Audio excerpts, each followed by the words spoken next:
On this edition of Time About the Movies, Happy New Year, everybody. It's 2013, a brand new year of movies coming your way here. And what better way to celebrate by taking a look at some leftovers. But we have one new release this weekend. It's a horror movie being released on the first weekend of the new year. What do you think it's going to be? Texas Chainsaw 3D. Plus we have 6 leftover films, including The Sound of My Voice, the latest film from Britt Marling. We have The Oranges, starring Leighton Meester, the horror film Smiley, and 3 Warner Brothers DC animated movies, Superman vs. the Elite, Justice League Doom, and Batman The Dark Knight Returns Part 1. Let's start the new year off on a somewhat of a note here. 2013, January 4th, 2013, the 2012 Leftover Show today on Time About the Movies.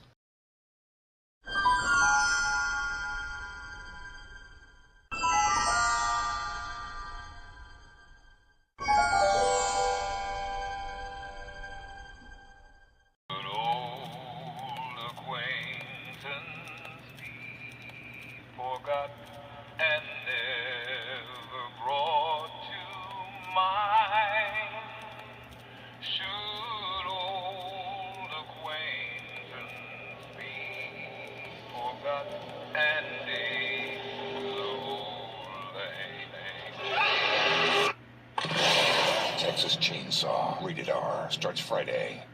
Happy New Year! Here's a shitty horror movie for you. Welcome to Time About the Movies, everybody. Today we are taking a look at 7 films on this episode of January 4, 2013, aka the 2012 Leftovers. Before we get to these, let's talk about the biggest new release of the weekend, which is Texas Chainsaw 3D. In this one, you have the story centering around a woman played by Alexandra Daddario from Percy Jackson, who upon discovering that she is adopted, embarks on a road trip with her friends to collect her inheritance and ends up encountering the serial killer Leatherface. Now, what's interesting about this particular movie is that it's supposed to be serving as a direct sequel to the Texas Chainsaw Massacre, the original. In fact, the first 5 minutes of the movie is literally taking place after the events of the Texas Chainsaw Massacre, the original. So, yeah, they're really going all in on the idea that this is supposed to be a direct sequel to the Texas Chainsaw Massacre in the first 5 minutes. And then they completely abandon that and go straight to yet another boring-ass, generic, been-there-done-that sequel to the Texas Chainsaw Massacre. I am not even kidding you.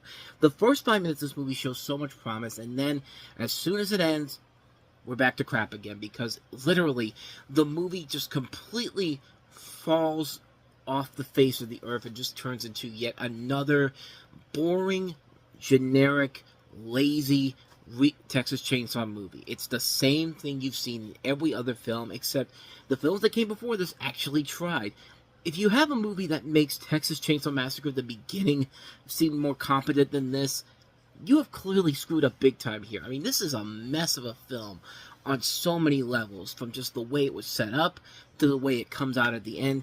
There's nothing about this movie that's worth it. The twist, which you can see coming a mile away, isn't even that intimidating whatsoever. Spoiler alert, Alexandra Daddario is actually the daughter of Leatherface. That's literally what the twist is. And I don't care if I spoil it for you. I just don't care, because, yeah, there's no reason to see this movie except the fact that, you know, hey, you got a nice 5-minute scene there, and hey, Alexandra Daddario's we're going to make her into a star because she's got those big knockers on her.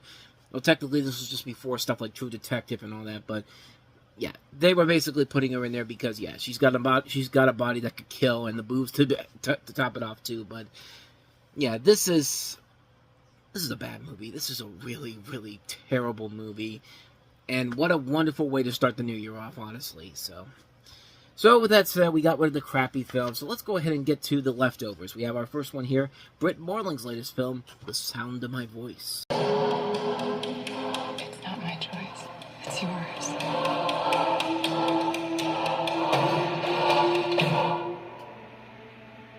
What are you hiding from me, Peter?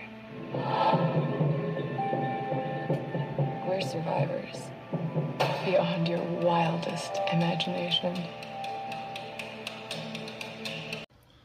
Well, technically, she kind of co-wrote this movie and stars in it. She didn't direct it. Unlike the last movie, she did Another Earth. But in this one, it's a psychological thriller focusing on 2 documentary filmmakers who infiltrate a cult led by a charismatic woman who claims to be from the future.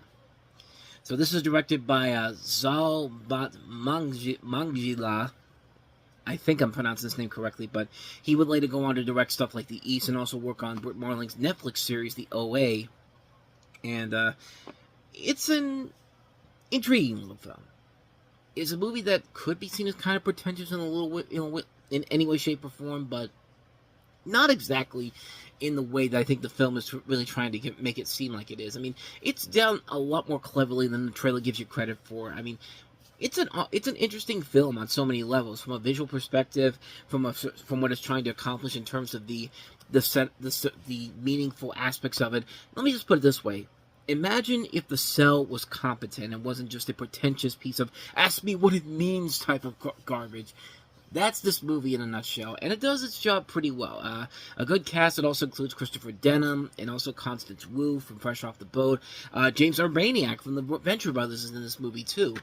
And it's not that long of a movie. It's only about an hour and a half long. I mean, it's a film that just kind of comes and goes, and it's fine for what it is. It's doing a pretty good job overall. Not one of her better films overall for Britt Marling, but it's a good movie overall. One of those nice little surprises I came across. So that is Sound of My Voice. So let's go ahead and move on to our next movie, and that is The Oranges. They're just better at everything. Nina never expected that the man she would fall for would be so close to home. I think I'll go pick up a movie. I'll come with you.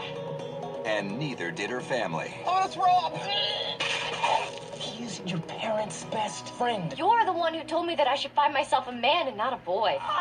The Oranges is a winning comedy with a top-rate cast. Terry, do something! Oh, thank you, Terry. The Oranges, rated R, starts October 5th in select theater. Yeah, this is one of those movies that's really, really confusing on so many levels.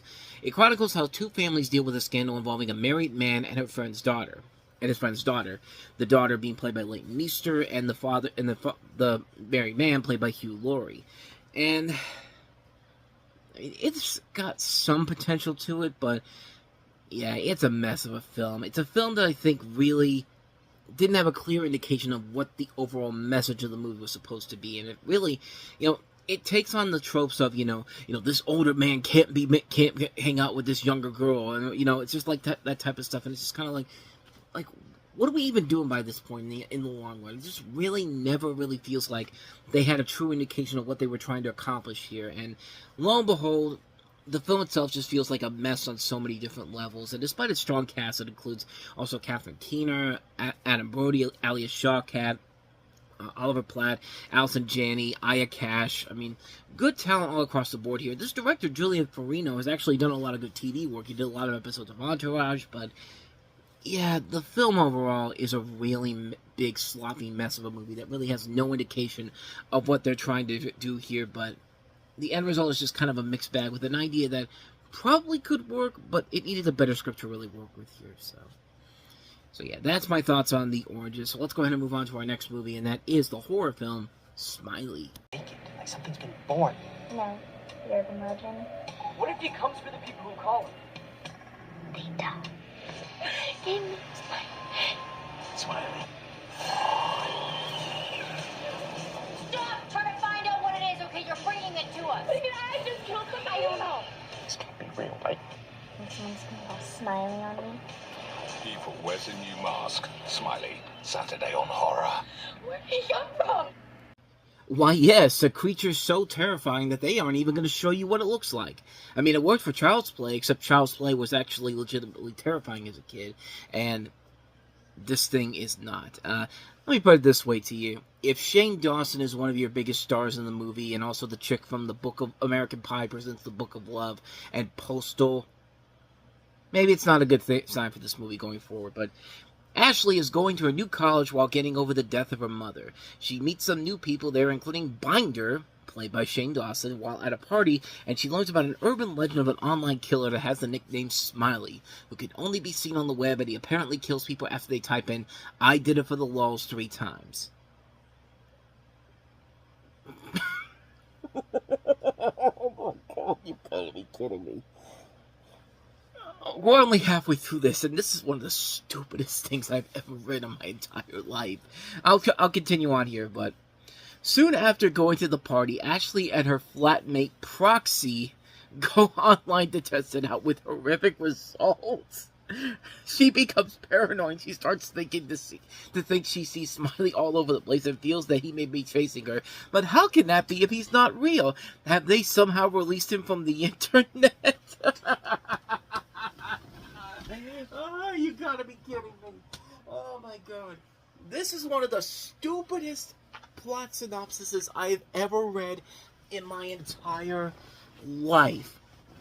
That's how terrible this movie is. It is one of the stupidest ideas ever. It is nothing but a lazy ripoff of Candyman and Scream and you know, you can even throw in Smile in there, because that's literally the same kind of setup here for Smile, but Smile is different because Smile was legitimately terrifying to watch. There's nothing terrifying about this shit at all. This was a movie made at the time when 4chan was the norm, and people went on there, the filmmakers went on there to try to boost this as like a viral marketing hit, and it was just nothing like that at all.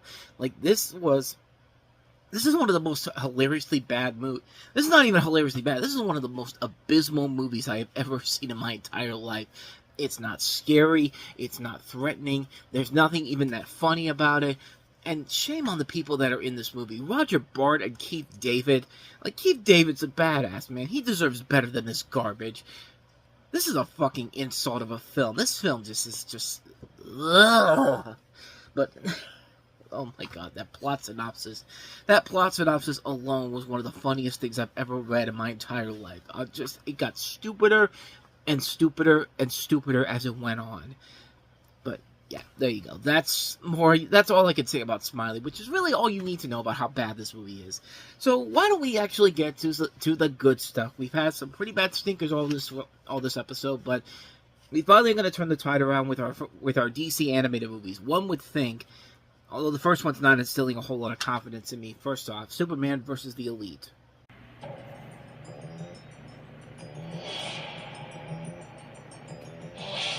Apologies in advance for the graphic nature of what you're about to see.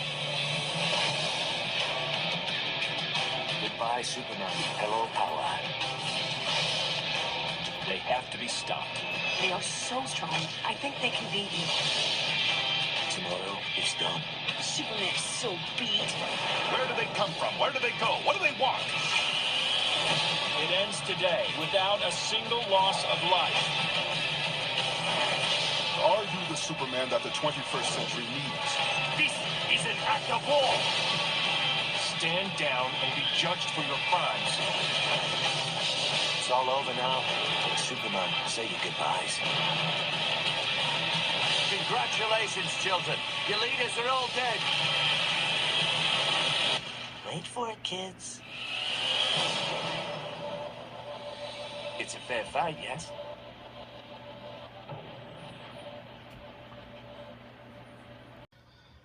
I think you can kind of see the problem of this movie right from the get-go. Superman's effectiveness as a superhero comes into question when a new group of superpower crusaders known as the Elite appear on the scene. As superheroes, the Elite know no bounds and are more than willing to kill, even on a massive scale, to stop villainy, putting them on a collision course with the ever ethical, yet preferably non-lethal Man of Steel. And right from that trailer alone, I was not sold on this movie, specifically because the Elite just look like the most emo hipster villain team I've ever seen in my entire life. Like, I could beat them up, and I'm not a superhero, but I could beat these little assholes up. They don't seem like they have a big plan except to just destroy the world because they're evil, and the animation in this is bizarre. Like, what the hell am I even looking at here? Superman looks less like what he looks like in past animated outings, but he looks like a parody of Superman in a story where he has a chin that would make even Jay Leno blush. Like, the Crimson Chin is more dignified than Superman in this movie, and that was a parody of Superman. But all I could think to myself was, yeah, the trailer really was not making me want to see this movie, and I'm kind of glad I waited until later on down the road to see it, because, man, this is a dull, boring-ass movie. I mean, the animation is way too cartoonish for DC. Like, this is something you would see in the Looney Tunes show or the Flintstones in a DC animated movie. But for DC, whose animated films have had groundbreaking animation styles in the past, and still have it to this very day, this feels really out of place and just completely unnecessary for a film like this. The script is bland overall. It's just a group of superpowered emo hipsters who just want to save the world by killing the bad guys because Superman doesn't kill people, which, yeah, it's a lame reason to do so. I mean, this is like if Zack Snyder wrote the script for this, which he basically did with the live-action Superman film that comes out the following summer, but this isn't a character's motivation when the reason the character is doing this is because another character does the opposite. It's just like, give us a better motivation than that. The action sequences are forgettable, and the final conflict sucks. The lame ending that just is over a couple minutes. It's over in a couple minutes, and it's just like, why are these guys threatening? Like, what is the point of this movie's existence except the fact that, hey, these movies make money? Like, this literally felt like the first DC animated movie that I've seen where it felt like they were only making it for the quick buck. I mean, that's how bad it is. It's lame, it's boring, it's predictable, it's stupid. It's just a big waste of time. The Elite are terrible characters, the script is really bland, the action sequences are terrible, the animation is terrible. It's just a bad mess of a movie, man. This is a movie that should be so much better from DC, who make these great movies, and then this one just comes and just dismantles it altogether, so... yeah, needless to say, you can avoid Superman vs. the Elite like the plague. So, why don't we get to a good DC animated movie released in 2012, and this was one of their best ones overall, Batman The Dark Knight Returns, Part 1. Hideous slaying of a group last night, the latest in a brutal crime spree. Crime is at a record high in Gotham, and no one seems to be doing anything about it. Tonight also marks the 10th anniversary of the last sighting of the Batman. The time has come. People have given up, Jim. These are scary times. I got the little one. I'm sitting atop the Gotham Life building with 2 bombs. He's become consumed by his dark side. Bring me the head of the Batman! There must be thousands of them. He is a monster. I will tear him limb from limb! Do you know who I am? They call us a gang. I'm your worst nightmare. They think we just noisy kids. I will show you who rules Gotham City. Okay, son, show me. Prepare for war. He's in his prime. He'll kill you. Gotham City belongs to the mutants. Think you got the stomach for it? The war goes on. Obviously, this is based off of Frank Miller's The Dark Knight Returns from 1986, which is easily considered to be one of the greatest graphic novels of all time. It's not the first time this has been adapted into a form of entertainment, as Batman the Animated Series actually did this with Legend of the Dark Knight, where you had Michael Ironside playing the role of Batman. Batman had not been seen in 10 years, but a new breed of criminal ravages Gotham City, forcing 55-year-old Bruce Wayne back into the cape and cowl. But does he still have what it takes to fight crime in a new era? The voice cast in this includes Peter Weller as Batman, Ariel Winter from Modern Family as Carrie Kelly, David Selby as Commissioner Gordon, Wade Williams as Two-Face, Michael McKean as Dr. Bartholomew Wolper, and Michael Emerson as the Joker. Now, to adapt one of the best-known stories in comic history is one of the most difficult things to do, and without a big writer and director that could have handled such a project, there's a lot of doubt here. The director of this is Jay Olivia, who, the last movie he directed was Green Lantern Emerald Knights, which wasn't that great overall, but you got a writer like Bob Goodman, who's done very well with adaptations of DC properties in the past, working on both the animated series of Batman and Superman, Static Shock, the Zeta Project. It's a mixed bag that could go either way, but the result is not only yet another great DVD Batman movie, but this is pretty high up there with stuff like Under the Red Hood. I mean, this is definitely one of the best movies that they've done with the DC animated movies. The voice cast, spectacular. Peter Weller perfectly fits into the role of Batman in his 50s. I actually really found myself enjoying Ariel Winter as Carrie Kelly. The rest of the cast overall really was great. Nobody ever felt miscasted in this. The animation is great, the action is well done, the script does a good job of splitting the comic up and leading us want to see more with the next film that comes out the following year. This definitely is a really good animated film from DC. This is the antithesis, the opposite of what Superman vs. the Elite was. It's just a great adaptation of one of the greatest novels of all time, Batman The Dark Knight Returns Part 1. Terrific start to this series overall. So we have one more DC film to look at here. Let's see which one we'll get. Will we get the bad one? Will we get the good one? Let's see what Justice League Doom. You each have a personal vendetta against the Justice League. Their deaths would serve my goals. You've all tried and failed to kill members of the League on multiple occasions. Everybody take what you can and get out. It's the Justice League. Say goodnight, Ace. Savage has foolproof plans for how we can destroy them. Kryptonite bullet. I will pay you $100 million after you destroy the Justice League. Take them down.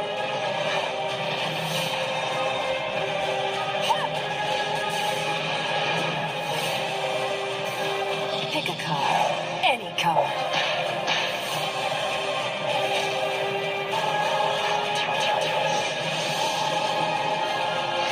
Before, I broke the bat. Today, I break the man. Welcome to the Legion of Doom.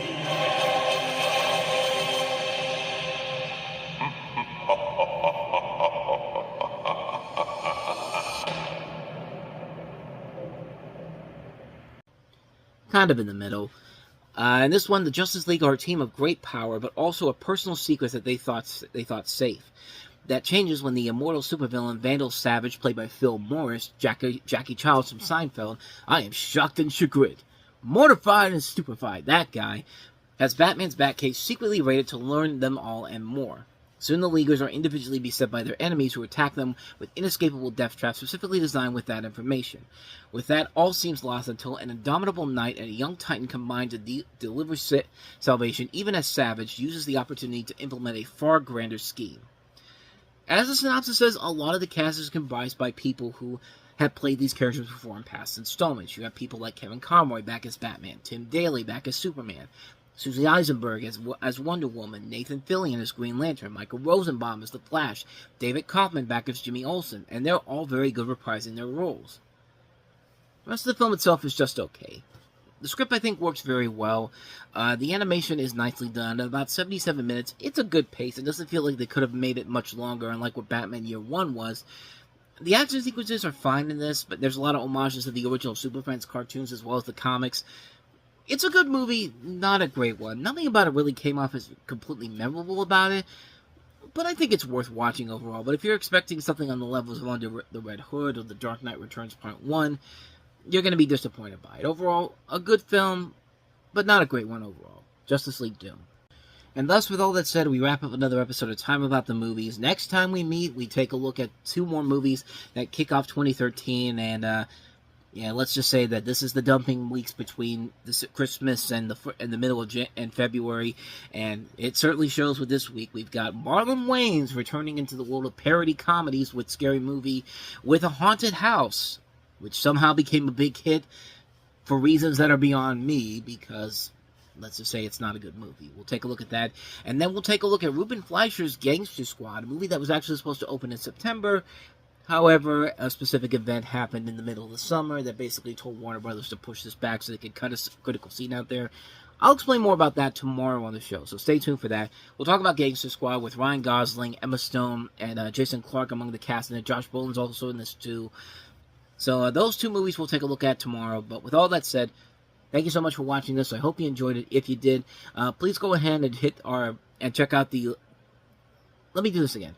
Thank you for watching this. I hope you enjoyed it. If you did, please go ahead and hit that like button, that subscribe button, that notification button. There we go. And then you can go ahead and hit our playlist. And then you can go ahead and check out the last episode we did. With all that said, whether it's in the past, the present, or the future, I will see you at the movies. Take care.